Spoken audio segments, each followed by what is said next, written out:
There's something about sitting in a hotel bed, eating an expensive meal out of like a delivery container, half naked. It's just so satisfying to my Taurus heart.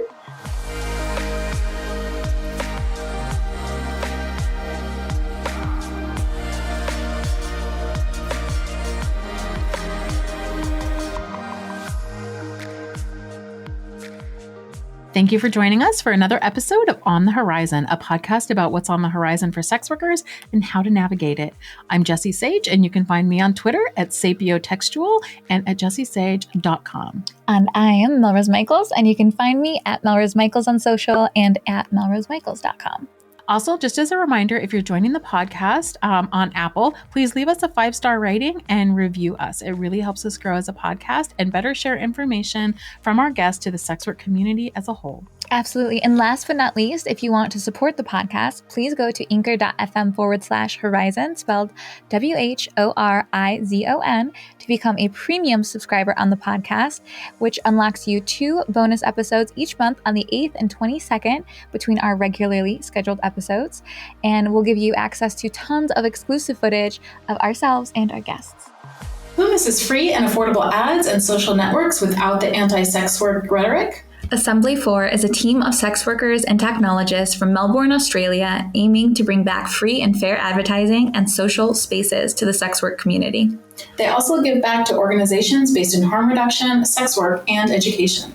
Stepping away from the clunky design of traditional platforms, their 2 products, tris.link and switter.at, are refreshing and well-needed changes in both presentation and mission. Both are free to join and open to all. In the words of an A4 user, from the policies to the language to the advice and tips, it makes such a big difference to feel encouraged and supported instead of policed. Check out their website, assembly4.com, for the word, not the number, for more info.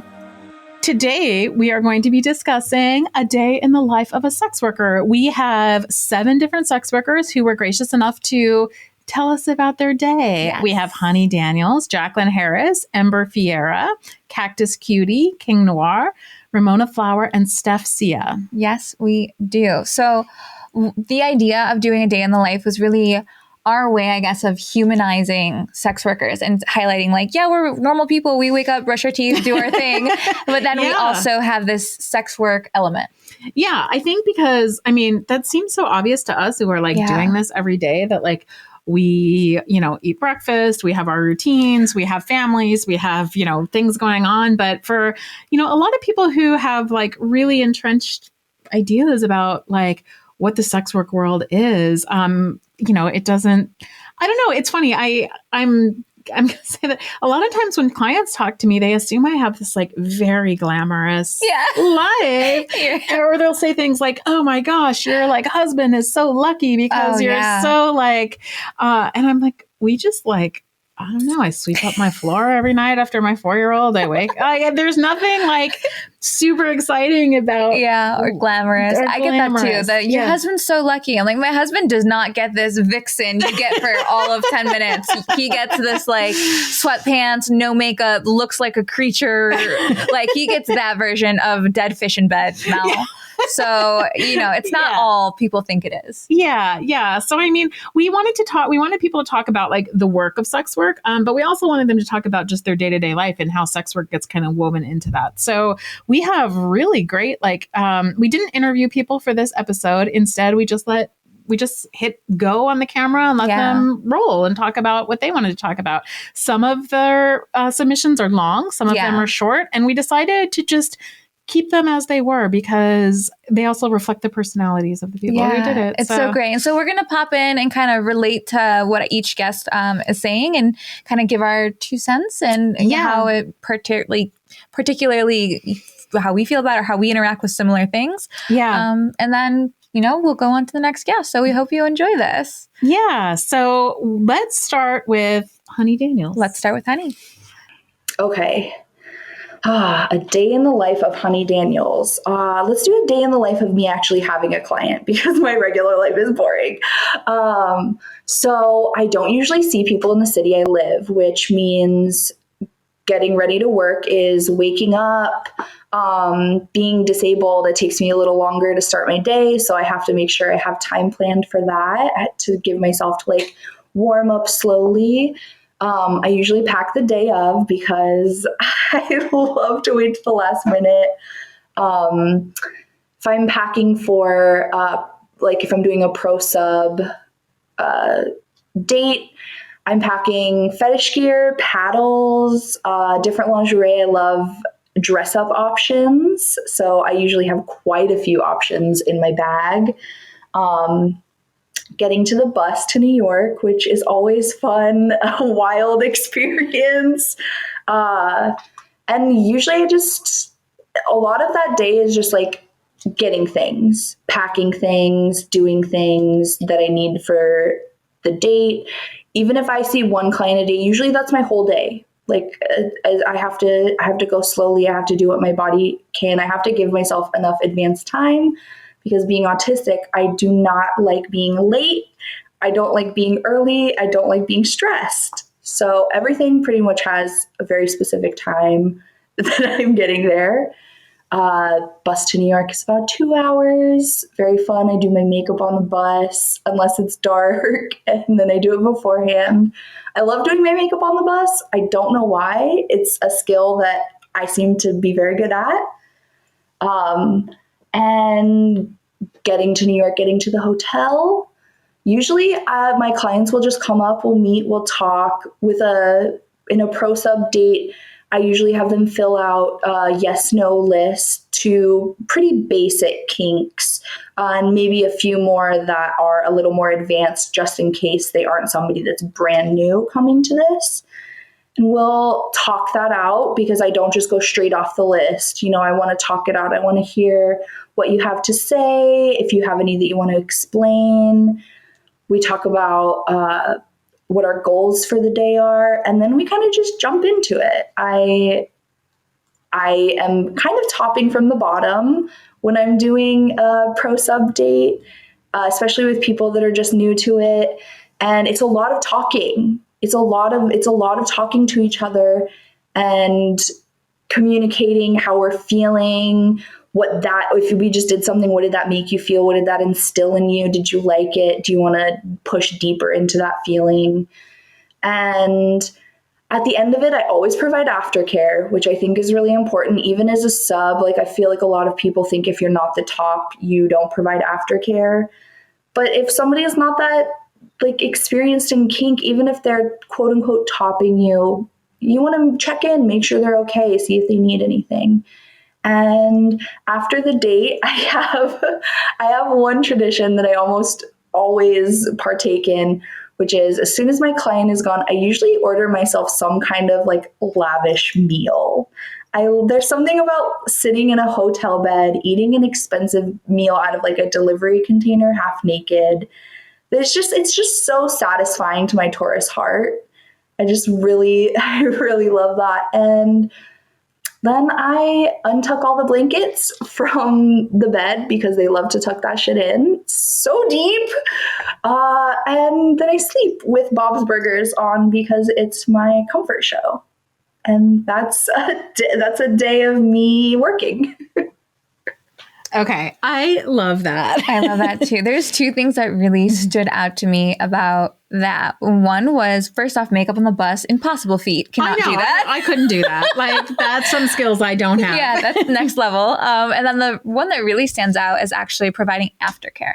Because especially from a sub standpoint, I don't know that all of our listeners are going to understand what that means, what it is, what aftercare is. Should we explain that? Aftercare, they often use aftercare to talk about the care that you give to your play partner in a BDSM scene. So because BDSM scenes can maybe push your limits or bring up a lot of feelings in you, often people will give each other what they call aftercare. So checking in, how are you doing? How did that make you feel?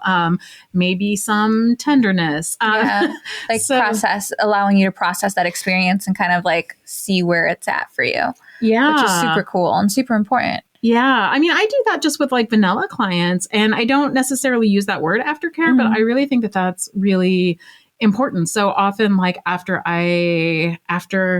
the play part is done, we'll often lie there and like cuddle and talk and check in and say like, the normal sort of pillow talk, like that was really nice. It's so funny because I remember a client that I'm actually very fond of, but it was really funny because when he looked at me and was like, this is the awkward part. Like, and I was like, what? Like, this is the best part. Like the part where you're just like lying there and like, now you can just, everything is like done and you can just like relax and talk and kind of decompress and deprocess. But I think he just, I don't know. He didn't know what to expect maybe. Aftercare isn't something in like the content creator realm that we really have any experience in. So like, that's not something I've ever done, even if the content that I'm providing is like dominant kind of content, or like humiliation or anything like that. Aftercare is not something I've ever done. So like from my perspective, the way I envision this, and I'm probably wrong, so please correct me, would be like, okay, we did our thing, so like, and scene, now we're ourselves, and like, are you okay? And like, should we hug? Like, that's how I picture it. Yeah. Okay. Yeah. Okay. And I think, but I'm surprised to hear you say that, because do you not do that? Do your fans not sometimes like seek that out after like a custom video, for example? It's never ever been requested of me in 10 years of making content, ever. I get that a lot in content creation and customs, particularly in customs, like because I would have people who would come and say something like a couple of them actually stand out. So one time PJ and I did like a bi threesome. I mean, the other person wasn't there, but the person who bought the content was the implied like third. Yeah. And so I did a bunch of customs for him before that. So I think he was like warming up to like what he actually wanted, because this was like the last one that he ever commissioned from me. Okay. And he wrote back and was like, that was really, and we like kind of invited him in and like wanted him to play with us. And he was like, I have never cried while masturbating. That was like the most amazing thing. And I like talked him through like his feelings about the video, like how, and that was in the video itself, or like after the exchange. Okay. Yeah. So after like he watched it, then he came back to me and said like, I had these feelings, this came up, like I wanted to talk to you about it. It made me cry, blah, blah, blah, blah. Oh, and then another one that I remember that was like that was somebody asked me to do like a JOI, but he wanted me to do a JOI. Actually, I wrote about this for your thing, where I talked about what my own feelings and my own body was like. And then afterward, he talked to me a lot about how it made him feel too. And like that, I feel like there was many times especially when I was doing customs, that people would want to talk about what came up for them. Like, see, this is because people want to talk to you and people don't want to talk to me. We were talking about this on the way to dinner. I guess it was dinner. About like people don't approach me, and like I don't know. I'm standoffish, I guess. So people don't come to me, but maybe that's what it is. Like people just don't approach me with that. It's never ever come up. That's so interesting. It's always like, I love the custom. Thank you so much. I'm going to buy another. And I do, most of my customs are JOI. Like probably 95% of my customs are JOI. Wow. So that's super interesting. That's really interesting, because I always feel like that's just part of it. And it's so, that's why I like talking to people like who do run their businesses differently, or who have like a different persona or something, because you just get different customers. Yeah. It's so wild. Maybe I'll start like offering that too. Maybe if I put it out there, more people will be like, oh, I'll talk to you about things. But you gotta be careful what you ask for. That's true. Maybe I won't. I don't know. Yeah. I thought it was like really interesting to hear her talk, especially about like after they leave. So now we're talking about like in the context of like in-person work, we're talking about like after the action is done, and you're like talking over what happened, but like when they leave, then you're by yourself. And it was so like interesting to hear her talk about like, oh, I get a really good meal and I sit there, and I'm somebody who like loves hotel rooms.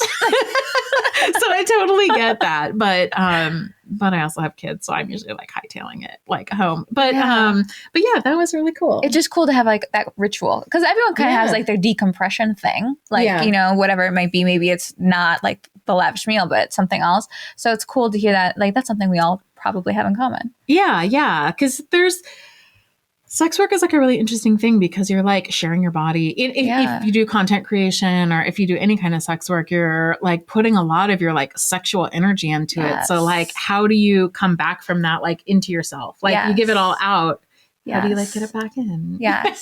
Because we have to do it again. Yeah. And action. No, you're totally right. You're totally right. So our next guest that's going to talk about a day in her life is Jacqueline Harris. Well, hello. I'm Jacqueline Harris. I am a escort and a mother. Typically, my day starts at about 5 a.m. I am making breakfast. I am getting school clothes ready and laying out outfits and getting everybody prepared before they even wake up. Around 7 a.m., I start to wake everybody up. We shower, we get dressed, we eat, and then onto the bus by 8. Then I typically, clean the house, or I log on to my computer and I do some things for work, inputting med orders or doing virtual, appointments with patients. Then my kids get off the bus. I do all this, with a little baby usually strapped to me as well. After, the kids get home from school, we feed the animals, we play, we read, we do homework. And I start dinner. If I haven't already started it, sometimes I do. I call it my lazy mom cooking, where I just throw something in the crock pot and cook it all day. We eat, we play some more, we watch movies, we craft sometimes. I'm also a seamstress. So if I have time, I will work on clothing that I would like to make. That's pretty much it. It's just work and kids. If I have to physically go into work that day, I drop the kids off at the sitter, I go to the hospital, I take care of my patients. During COVID, it's been very hectic at the hospital. And that's really it. Sometimes I work days, sometimes I work nights, sometimes I work weekends and holidays. It varies. And how do you fit sex work into that? What does that look like? Well, they have to book in advance. I'm almost never available same day or last minute, just because I do have children and I do have a day job, and things have to be moved around in order to accommodate a client who would like to see me. So if I had a client that day, he would have booked at least a day in advance. So I would reschedule any appointments I have during my day job. I would make sure I arrange for a sitter to come to my house. That way they get the kids off the bus. They're already at my house, I'm already gone. They get the kids off and take care of them. And then I will go to whatever in-call location I've decided to pick that day. And depending on the length, usually longer appointments, I'm making something to eat. Not a big meal, but a little snack. Sometimes I'll make a charcuterie board. I always say that wrong. Or,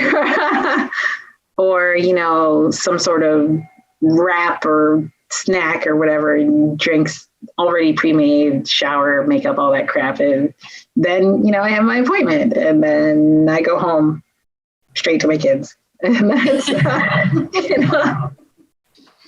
I got to step up my game. I have never brought snacks to clients. Well, I think also because, Jacqueline, we probably should qualify this.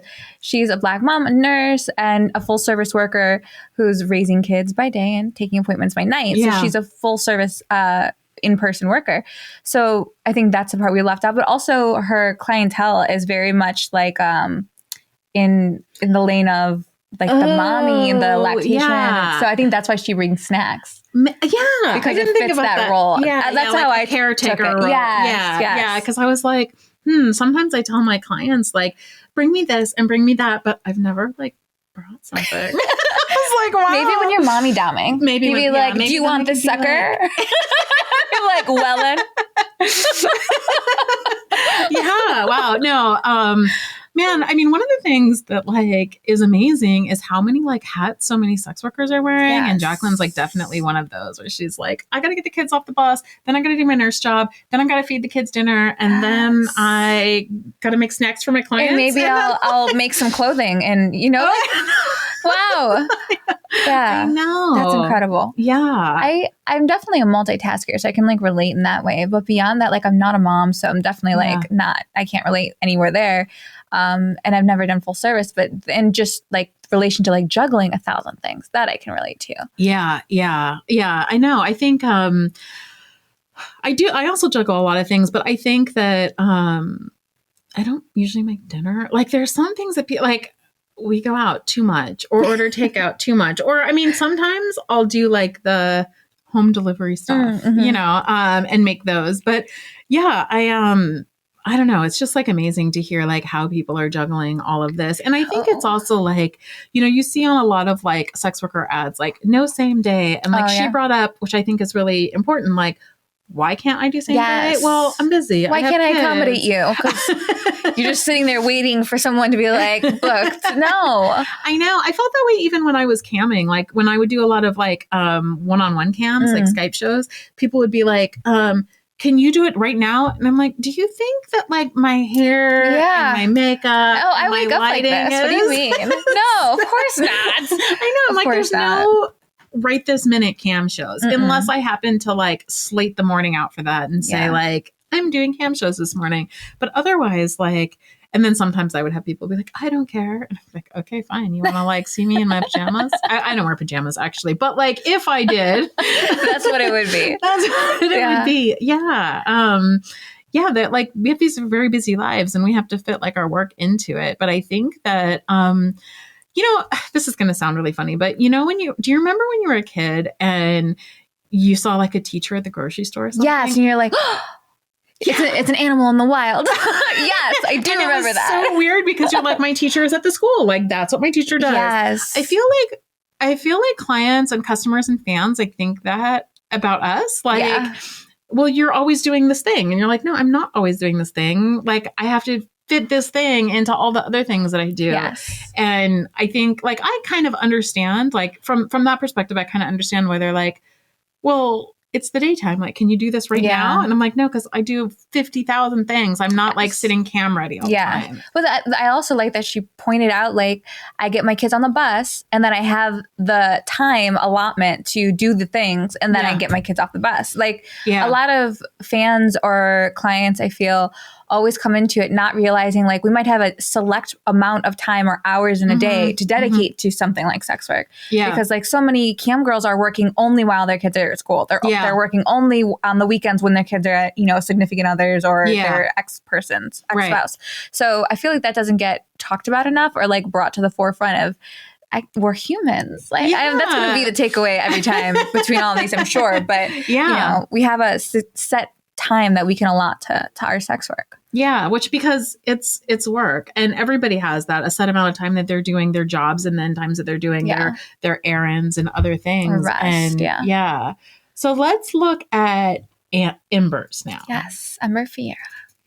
Hi, I'm Ember Fiera. My typical day looks like me waking up at 11 and then going on Twitter for like an hour and then cooking breakfast, making some phone calls to friends, streaming and checking up on my ManyVids. What else do I like to do? Playing video games. I love video games and writing and going hiking. I think first of all, I want to say, what camera is she using? She's using like a DSLR or something because her background and her depth of field was so nice. I know. She like looked beautiful and in the background things were blurred and she was like crystal clear and that was impressive. That is not the cam experience you're going to get from me. But that was remarkable. Okay. But back to the point. No, Ember, something that I really liked is that she's like, I wake up, check Twitter, and then I, check ManyVids, reply to messages. And I think that the replying to messages, people don't realize how long that takes us, especially like DMs and like the PPV and the back and forth or sexting on Sex Panther. That is a majority time suck of my day.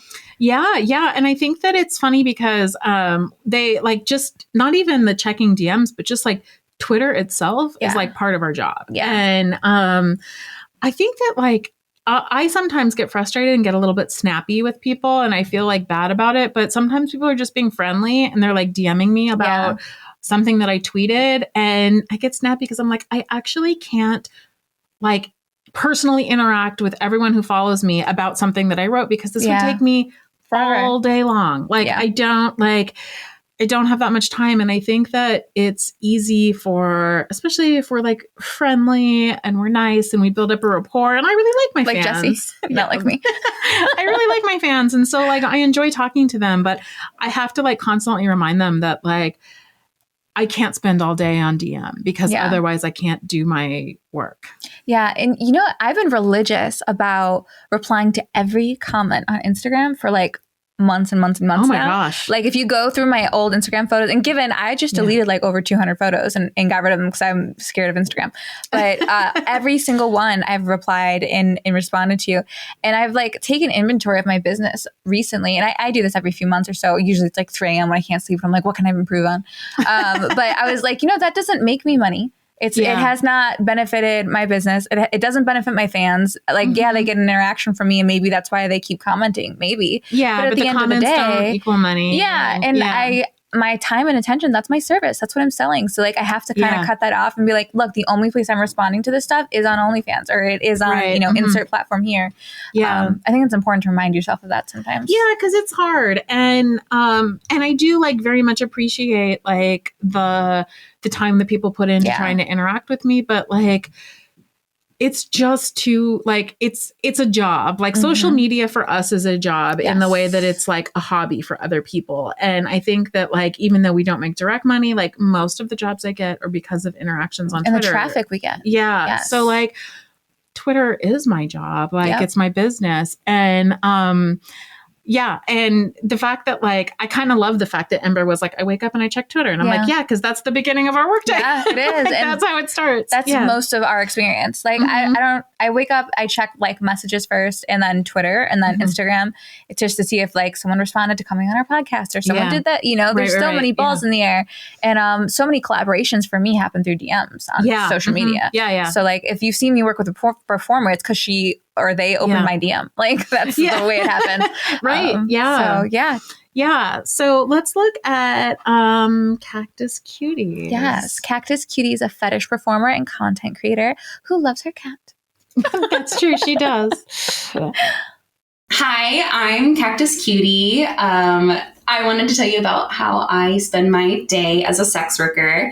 So I wake up after sleeping in my very comfy bed that's very, very cold and has fans blaring, and I freeze my boyfriend. And then I get up and I do my morning business. But then after that, I like to have a tea. I like to spend time with my cat, Bernie Sanders. And then we just kind of like, I text back to, or I message back all my fans in the morning. That's kind of like when I like, you'll probably get a message from me at like 7 a.m. if you're, one of my fans, because that's the time where I like to just get kind of that things done. And then later on in the day, I'm a vegan, so I like to just cook some yummy, you can't cook salads, but you can cook things to eat along with a salad that's on the side. I like to blare music or have it completely silent because I have ADHD, so it's one or the other while I'm working, and I'm usually editing photos, editing videos. I'm always at the grocery store. I find myself there maybe every other day, and I spend too much. I have a very limited diet, so I eat a lot of very crazy, stupidly expensive foods. But, and then I come home and I feed my cat, Bernie Sanders, and, if I do a pee video, I'll usually do like 2 giant cups of tea and maybe like a thing of water. I'm always drinking water. I'm a very hydrated person. And I will just wait for about like 2.5 hours and then have everything set up because I'm about to burst, and then I make my video. Or if I'm not doing a pee video that day, I'll put on some makeup and I'll do some stuff in front of my plants. And I always like to include plants in my content and take photos. And I'm an ecosexual, so sometimes I'll rub it on my body. And yeah, I get tired by about 5, and then I sit on my couch again and I chill out and I work while I watch YouTube and Netflix. And currently I'm watching Dharma and Greg, and I'm obsessed with this show from my childhood. And then I take about an hour and a half to get ready for bed because I have sleep anxiety. So, but I'm always drinking water, like always throughout the day, drinking tea, water, and I'm always eating. But of course, Bernie Sanders is always there. She's so cute. She's amazing, and I love her. Cute. One thing I want to say is that, like, in my next life, I want to be a sex worker's cat. Yes, we sex talked about that. Love their cats, and we're home for our pets, which is like, every dog and cat's dream. Yeah. So I want to know what she does in front of her plants. Oh, well, a lot of her photography is in front of her plants, and it's stunning. Okay. Because she was like, I do my things in front of my plants. And I was like, what are we doing? What are we doing in front of the plants? But no, I think the thing that stuck out, again, is like the answering the messages, or at the end of the day, being in front of like Netflix or YouTube and replying. I do that too. That's very reflective of my rituals and my kind of habits as well. Right. Yeah.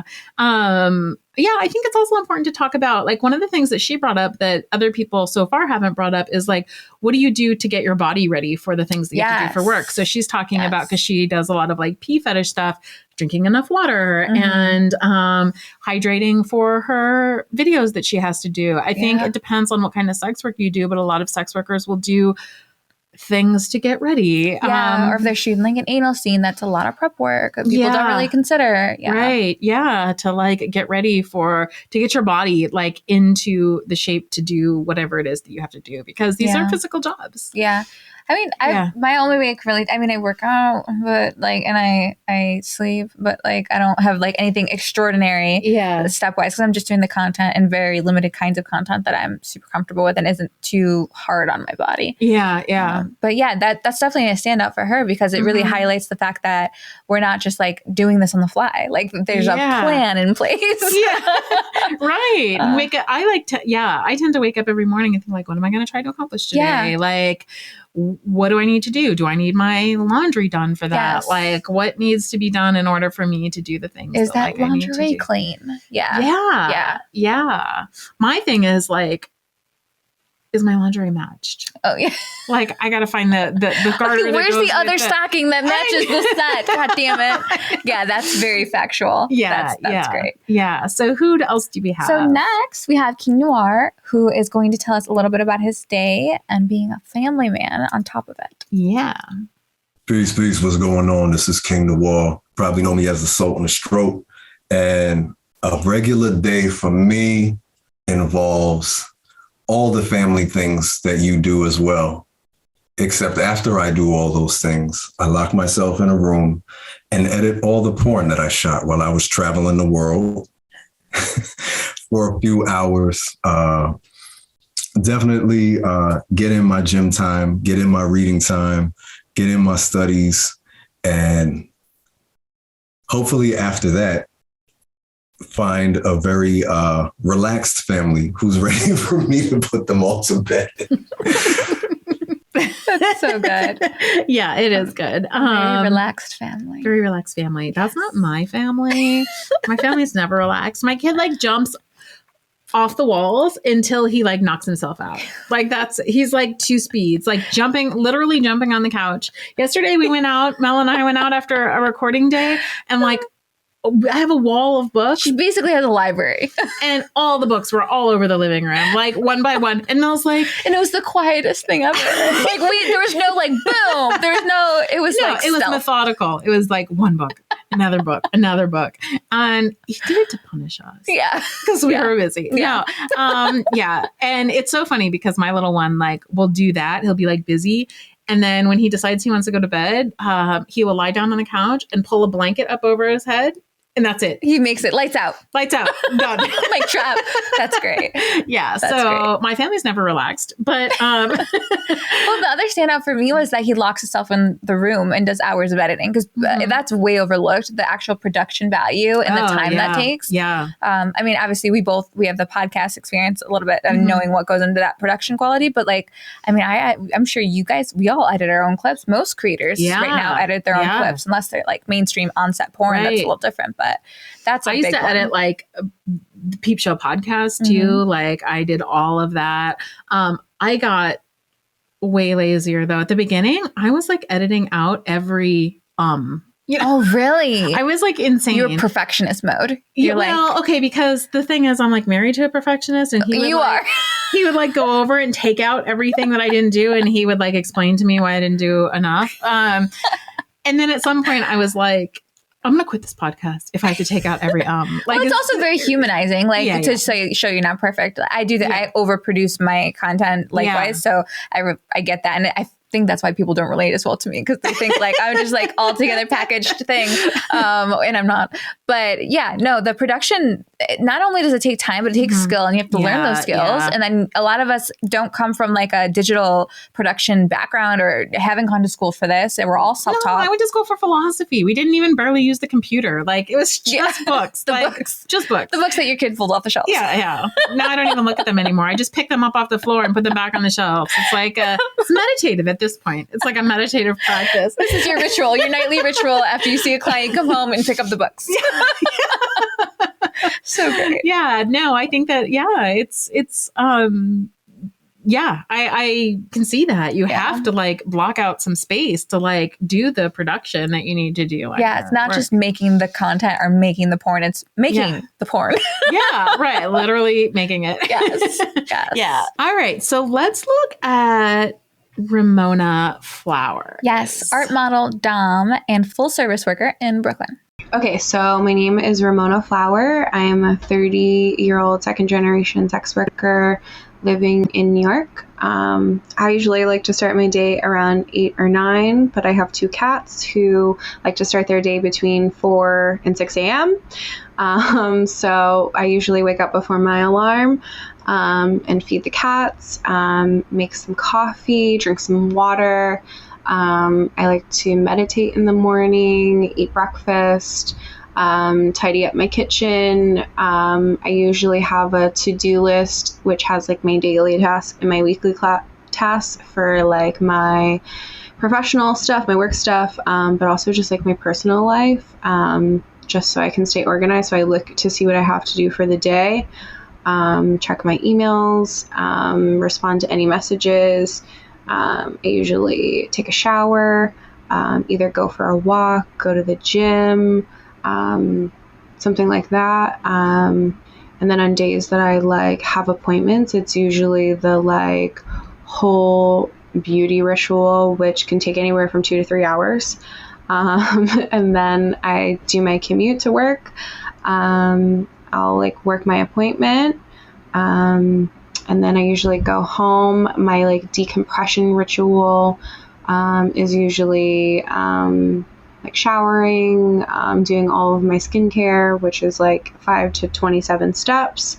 I love eating after an appointment because it's usually like you're just busy socializing, talking. Even if you're at dinner, you just like you have a take-home bag that you want to finish. Drinking water. I like stretching, meditating, just kind of like clearing my mind. And then I usually like after appointments, like I like keeping stats. So like, how many hours did I work for the day? Was it someone I knew, someone I didn't know? Is there anything I should remember for the next time? I write down if people give me tips or gifts or presents so I can send them thank you cards or notes or anything like that. And then I also just know like what days are the best to work. Like I can look back for like my clip stores to like years and be like, okay, this is like the one holiday that I should make content for, or like, this is like the one whatever. So just like writing, documenting that kind of stuff down just for my own records. I usually like, what else do I do? Like cook a meal, do something that I enjoy, like watch a movie, hang out with my cats, just like something for myself just to decompress. Because I feel like when you are in the service industry, whatever type of service, you're providing an experience for other people, it's like really nice to kind of fill your cup at the end of the day, like after you've like filled everybody else's cup up. That's usually how I kind of like avoid burnout and, I don't know, not going completely bananas. And then my bedtime, I'm terrible with. I will admit that I love to just like stay up too late. So like I'm not very consistent with it. So I wish I had some like beautiful, like I go to bed at 10 o'clock and spray my pillow with lavender and drink 12 ounces of water and say a affirmation to wake up to. No, I don't. I like fall asleep with like Netflix on and 2 cats like chewing on my toes between like usually 9 or like midnight. Sometimes it's later. Sometimes it's like 2 and I like really need to go to sleep. But yeah, that's a day in the life of a sex worker. That's great. Yeah. You know what I think is really interesting listening to all of these is that like, well, 2 things. First is that her skin is amazing. Yeah, it's gotta be the water or like, yeah. It's the 27 steps. That routine. Like that routine. I was like, what is in that routine? Because wow. No, that's a side note. But the other thing is that like the actual work, the things that clients see is such a small part of that. Yeah. Like, you know, she's saying like, I have to get up. I have to answer all my messages. I have to do this. I have to do that. I have to put my makeup on. Keep stats. Routine. That stood out for me. Yeah. Keep stats. Yeah. Like figure out, this is a business. Like what days do I do well on? What days do I not do well on? You know, I keep, I know exactly how much money I've gotten from every single client because I keep stats on all that stuff too. Mm-hmm. So every appointment that I have, like I put in, like, did I get a tip? Like how much did I make on this one? And then I have stats on like what my overhead for that particular date was and all of this stuff so that I know like, and I didn't used to do that. I have to say, like, I didn't used to do that. And I would just like hope and pray I had some money, you know? And then I realized like, no, you can't just like hope and pray you have some money. You have to run your business like a business. We've all been there. Yeah. And when I changed and realized that I needed to like have goals and the only way to meet those goals is to like actually write down what I'm doing and seeing if I'm making them or not. Then I was like, oh, well, I can meet my goals. Yeah. But like, I also keep kind of, I'm not 100%, I'm not as good at this, but often I'll keep stats on like, what did I wear? So that the next time, like I see that person, I'm wearing something different, you know, like there's a lot of information that I keep records of so that like, I know what to do, what to pack, what to wear. I would always keep, when I first got into webcams specifically, I was keeping stats on like when I clocked in, when I clocked out, the hours I put in, the amount of tokens. And then I could reflect on like what days were the best, what days, if I was going to take a day off, what day should I take off because I was going to earn the least.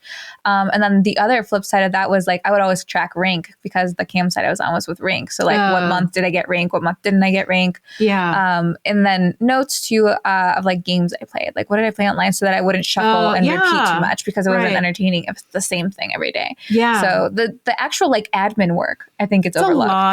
It's a lot of admin. Yeah. Like you don't just like show up looking beautiful and then go on with your day. Like there's a lot of admin, but she's also talking about like, what do you do to decompress and like rituals. Yeah. And I think that's really important because like she was saying, you know, I think something that is intuitive to sex workers that maybe isn't intuitive to everyone else is that we're in the service industry. Yes. You know, and this is a service industry job and you give a lot out to other people. And you give a lot of energy and emotional equity and very true. Very true. Okay. Last one is Steph Cia, who is the only stripper on this list. Yes. We have a stripper.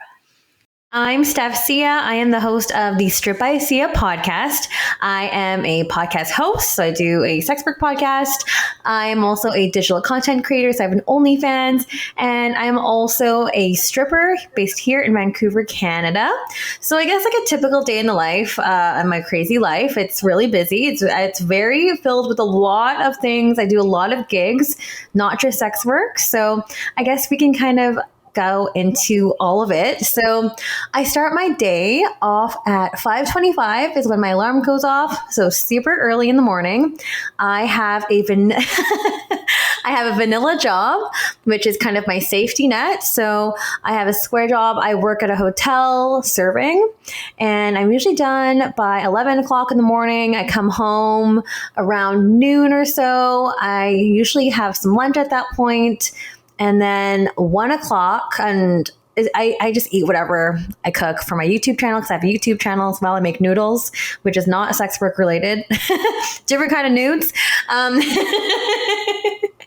1 o'clock is when I kind of want to start my marketing consulting business as well. So I have a couple clients. I work with a sexual health educator, where I build online e-learning programs for them, as well as work on email campaigns or newsletters and social media, like content generation and stuff like that. And I have another client that I also bounce around doing very, very similar things to do with digital marketing. So those are like my vanilla gigs, which I get out usually during the daytime before I get sleepy around 2 to 3. So and it depends. It really just depends on the day and if I'm working at night at the club.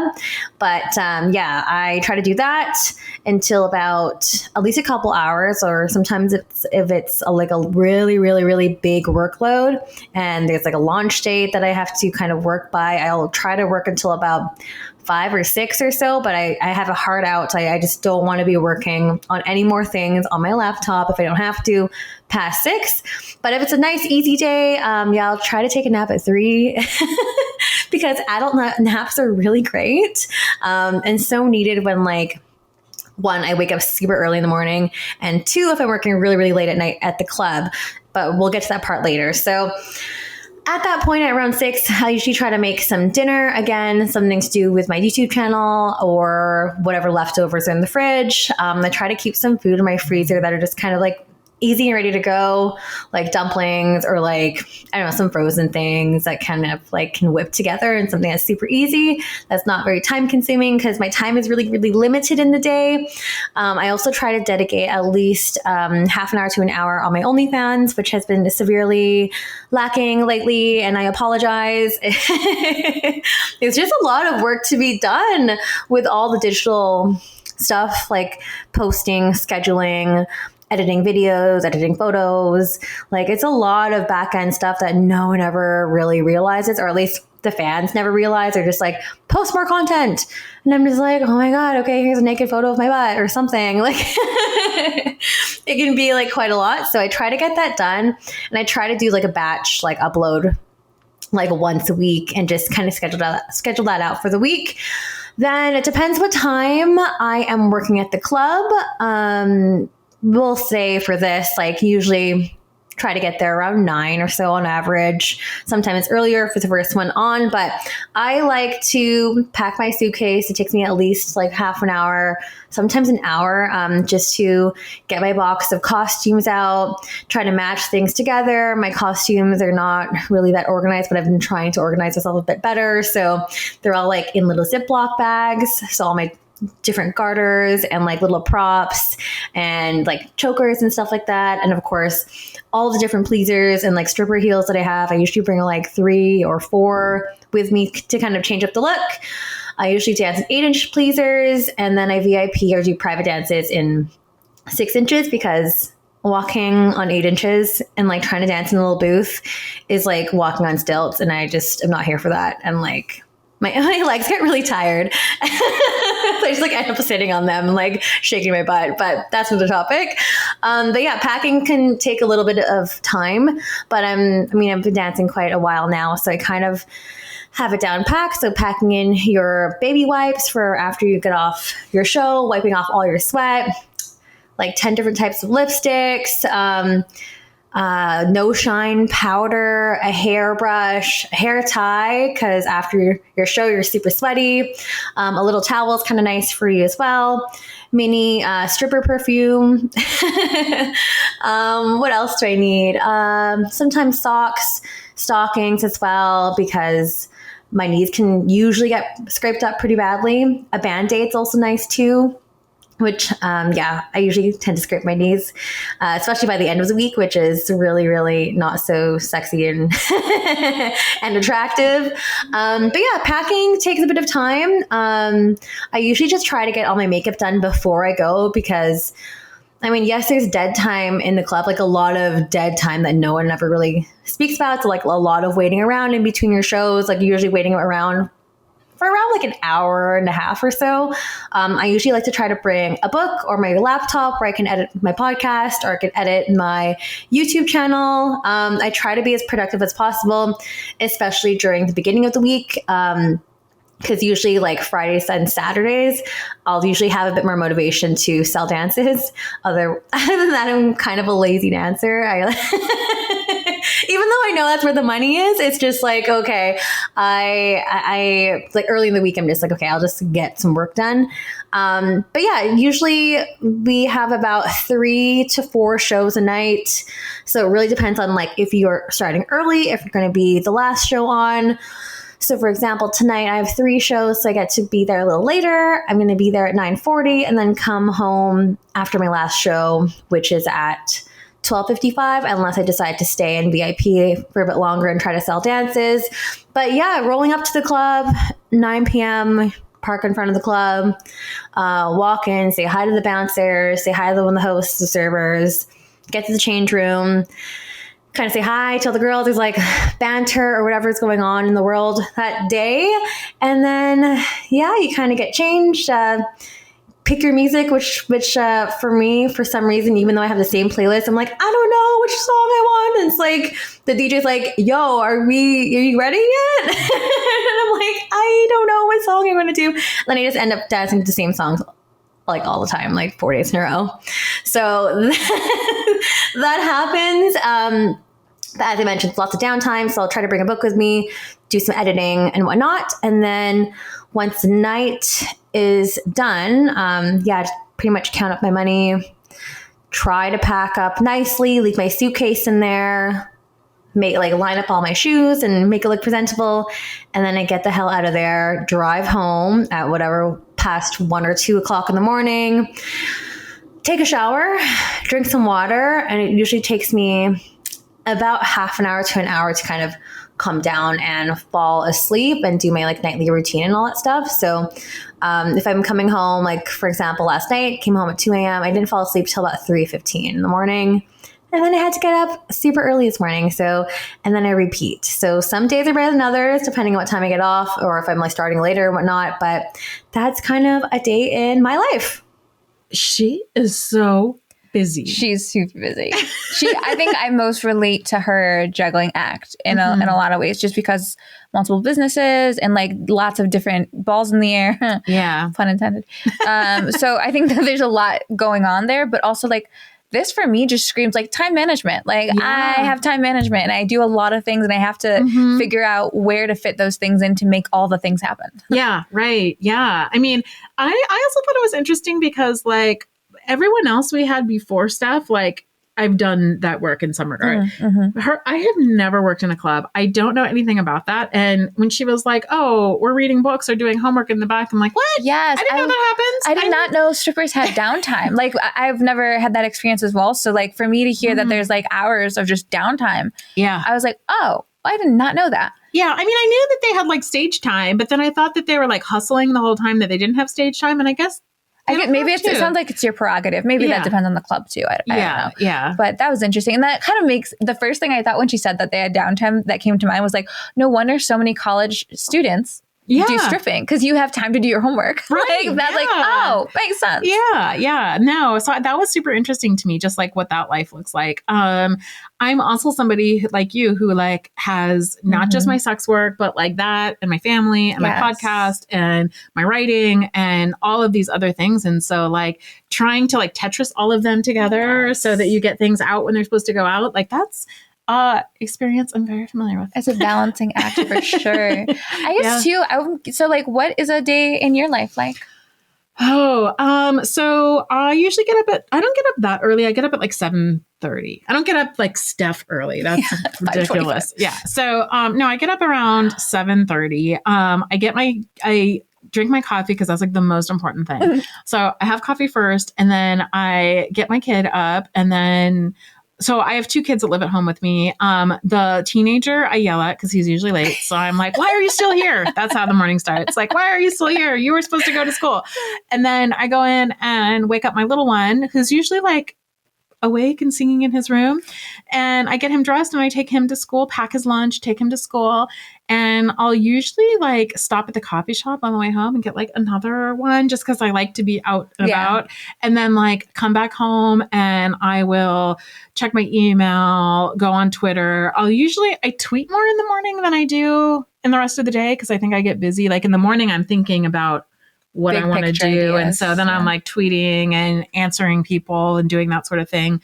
I try to do, if I have writing to do, I try to do like all of the writing before I have to pick up my kid at 2:30. So that doesn't always work. If I'm on like a deadline, it'll often extend way later. But often like I'll try to do that sort of work in the middle of the day.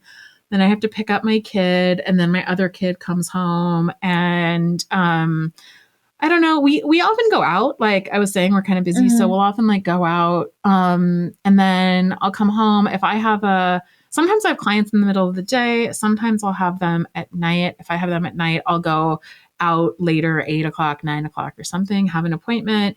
I also have to go through and find the right lingerie and the right outfit and my makeup and do all of that stuff.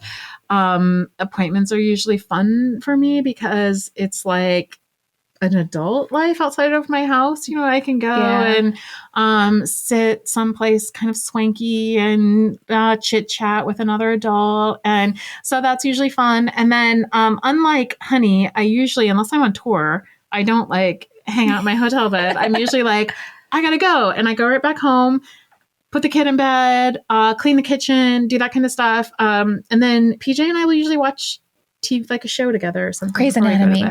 I love Grey's Anatomy. It's my fault. Yeah, it is her fault. Sometimes I watch, he loves Star Trek though, so I'll watch Star Trek with him. Very nice. And that's kind of what it looks like. What about yours? Very nice. So usually I wake up at 6:30. I have workouts 7 to 8 a.m. 3 times a week with my cousin, who's my personal trainer. Highly recommend. They're all virtual. Anyone can use him. Also, it holds me very accountable because he's my cousin and I know he needs money, so I have to show up. So I'm very religious about it, which for the first time in my life. And then after that, I'll like shower, get in hair and makeup. And then I'll shoot a few clips, like morning clips. So for my OnlyFans specifically, I shoot like pay-per-view, like the DM content throughout my day. So the fans kind of get to come with me through my day. You shoot content every day? Mm-hmm. Wow. But not like in the not traditional like content, not like a full clip. It's like I'm getting naked or I'm in the shower or it's like a peek behind the curtains. Yeah. And I send that out for very low price just to kind of keep them with me and engage through the day. So I'll be shooting as I go. But then I'll go into the office, which is in my house, a little office, and I'll sit there and then I'll, go over the to-do list for the day. So like what needs to be done for Horizon, what needs to be done for SexWorkCEO, what needs to be done for Networthy. If I have orders from Networthy clothing to pack and ship, I'll pack and ship those. If I have panty orders from fans that they've purchased, I'll pack and get that ready. If I have comics, because I make a comic for my OnlyFans, if I have to pack and ship, I'll get all that kind of post office stuff together and I'll go run out. If I'm going to get coffee, that's when I'll get coffee, but I've been cutting back, thank God. And then I get back to the office and I have a lot of calls. I don't think people realize how much time I spend on calls and on Zoom calls and phone calls for work, like trying to negotiate sponsorships for SexWorkCEO or talking to my team about things we have coming up. Or just like my PR guy, like making sure like people know know my name. Yeah. So like stuff like that, or with like, you planning episodes. So I have a lot of calls, and then if I do panels or webinars, that's usually throughout the day. Then towards the end of the day, I'm shooting a little bit more content. And then I would say like by 5 or 6, things are pretty much calmed down, and I'm like in my comfy mode, undressed. 3 days a week, I'll be comfy mode, undressed in front of Netflix, responding to DMs and messages again on OnlyFans and Sex Panther and alike. And then the other 3 days a week, Monday, Wednesday, and Friday, I'm on live stream. Monday and Wednesday, I live game on ePlay. And then Friday, I go live on OnlyFans. So those days I'm done at like 8 p.m. And then my husband gets home. We make a little dinner, which is like, a microwave thing. You pop in and it's done. And then we watch Netflix. Usually he gives me the remote to do whatever I want, watch whatever I want. And then we go to bed and wake up and repeat. Yep. Busy. Yeah. And I think that what you're talking about, I didn't really mention either, but like, I have a lot of calls to you, or to like, I do some consulting too. So sometimes I'll be talking to people about like how to write or how to get their business going. I give a lot of, I do a lot of interviews, I do a lot of press interviews, and I interview a lot of people for my articles. And so like those I'll try to all put like throughout the day. Yeah. And it's so funny because if I were to look at like my day, the sexy part of it is so small, really small. Yes. The admin part, ridiculously big. Yes. And the phone calls thing is the thing I've been really working, like my own like business goal. Like, how can I cut down these fucking phone calls? They take up so much of my time. Like it's excessive. So I've tried to like cram them all into Tuesdays, but like not everyone can do Tuesday things, and I get that. So it's hard. But that admin takes over for sure. Yeah. So I don't know. We hope that like this is the end of season 1. We really worked hard in this season to give you guys an arc of the first half of the season, talking about like the overarching like social and political landscape that sex workers find themselves in. In the second half, we tried to just show you what it's like to be a sex worker, which is why we wanted to, at the end of this episode, kind of culminate in like, what does it look like to be a sex worker? And that doesn't mean like the sexy part of it. I mean, that's part of our jobs, and I like the sexy part of our jobs. I think that's fun, but it's very small and so much more than that. Yeah. And what does the rest of our lives look like? And for season 2, which is coming out on April 1st, so I'm hoping that you guys are going to stick with us. We are doing the entire season on what sex workers can teach you, and this is like what sex workers can teach people outside of sex work, so civilians and mainstreamers and whatever you want to call it. So like we're going to cover things like consent and parenting and business, and maybe things that the average person doesn't think is in a sex worker's wheelhouse. Right. Yeah. What about masculinity, about sexuality, about kink, about all these sorts of things. So we're really excited about that. We're excited to kind of turn upside down, like, who are the experts, and our show, the sex workers are the experts. That's right. So we are very excited about that. Thank you for joining us for another episode of On The Horizon, a podcast about what's on the horizon for sex workers and how to navigate it. I'm Jessie Sage, and you can find me on Twitter at sapiotextual and at jessiesage.com. And I am MelRose Michaels, and you can find me at MelRose Michaels on social and at melrosemichaels.com. Also, just a reminder, if you're enjoying the podcast on Apple, please take a minute. It won't even take a minute. Take a couple of seconds to give us a 5-star rating and a review, because it really helps us grow as a podcast. And we are a baby podcast. Yes. We want our podcast to sprout. So that would really help us. And it'll help us share information from our guests to the sex work community as a whole. So please take a couple minutes and rate and review and subscribe. Absolutely. So last but not least, if you want to support the podcast, please go to anchor.fm/horizon. That is Horizon spelled WHORIZON, to become a premium subscriber of the podcast. And that'll unlock you 2 bonus episodes on the 8th and 22nd of every month, where we give exclusive footage from ourselves and our guests. Exclusively for you. Yep. And to remind you, our regular episodes come out on the 1st and the 15th. That's right.